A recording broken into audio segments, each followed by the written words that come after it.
चुनाव में आप क्या संभावना देख रहे बीजेपी हैं? के लोग सबसे बड़े भूमाफिया हैं, याद रखना आप।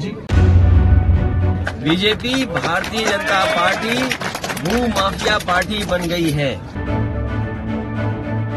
रोजगार इजराइल जा रहे हैं और जो अग्निवीर के लोग कपड़े उतार के आंदोलन कर रहे हैं, इनसे कैसे बीजेपी बच पाएगी?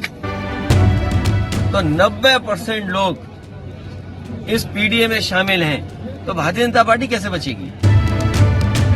मैं अपने पत्रकार साथी का धन्यवाद दूंगा। मैंने कई बार ये कहा कि अगर कोई पुण्य काम होने जा रहा हो, कोई बहुत बड़ा काम होने जा रहा हो और पीडीए के लोग दुखी हों, 90% आबादी वाले लोग दुखी हों, तो ऐसे पुण्य काम में उनको भी कम से कम भला होता। और अगर जमीन घोटाला हुआ है, वो भी अगर गोंडा है, बलरामपुर है या अयोध्या जैसी जगह पर 32 तो 71 बीघा तो सोचिए आप कल्पना करिए कि किस नाम पर, किस सरकार में इस तरह का घोटाला हो रहा है। अखिलेश जी 2024 लोकसभा चुनाव में आप ये क्या संभावना देख रहे बीजेपी हैं? के लोग सबसे बड़े भूमाफिया हैं, याद रखना आप। जहाँ कहीं भी जमीन कब्जा हो रही है और आप जांच करोगे तो वहाँ बीजेपी वाले ही मिलेंगे। BJP Bharatiya Janata party भूमाफिया party बन गई है। अगले भी लहर में आप उड़ जाएंगे, आपकी पार्टी यदि राम लहर चल रही है। कोई लहर नहीं है। ये जो बेरोजगार इजराइल जा रहे हैं, ये जो बेरोजगार इजराइल जा रहे हैं और जो बेरोजगार इजराइल जा रहे हैं और जो अग्निवीर के लोग कपड़े उतार के आंदोलन कर रहे हैं, इनसे कैसे बीजेपी बच पाएगी?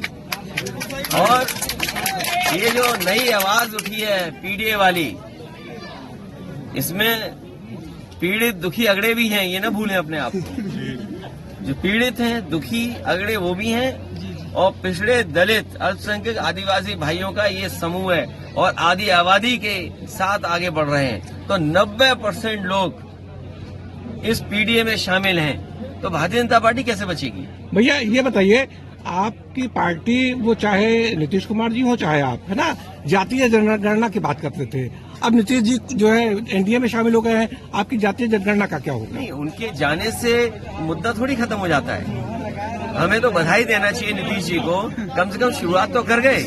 ये बात अलग है कि वो कामयाब नहीं हुए, बीजेपी के लोगों ने कुछ जादू चला दिया, क्या किया उस बारे में मैं नहीं जाना चाहता हूँ। लेकिन जो बात उठी है, जाति जनगणना, आबादी के हिसाब से हक और सम्मान, बाबा साहब भीमराव अम्बेडकर जी यही तो चाहते थे।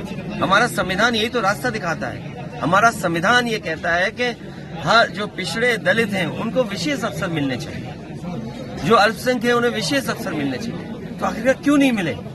तो उस दिशा में जो काम किया है, अगर वो काम पूरा नहीं कर पाए हैं तो समाजवादी लोग उस काम को पूरा करेंगे।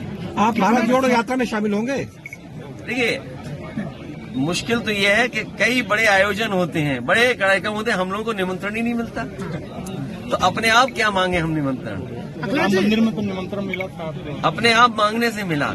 जब आवाज उठाई हम लोगों ने कि बताओ हमारा घर गंगा जल से धोया, तब सुनने में आया कि उन्होंने कहा निमंत्रण दे दो, ठीक है। नहीं, उस समय आएगा। मैंने आपसे कहा कि ये जो समय है, समय के हिसाब से सब चीजें होती हैं और भगवान हमें बुलाएंगे तो हम जाएंगे। और कब उनकी इंडिया गठबंधन बनेगा नहीं बनेगा, कब इच्छा हो जाएगी बुलाने की, अभी तो भगवान ही जानते हैं। हमसे जुड़े रहने के लिए हमारे YouTube चैनल को सब्सक्राइब करें और नई वीडियो की नोटिफिकेशन के लिए बेल आइकॉन को दबाएं। अगर आप ये वीडियो Facebook पर देख रहे हैं तो लाइक जरूर करें और ज्यादा से ज्यादा शेयर करें। धन्यवाद।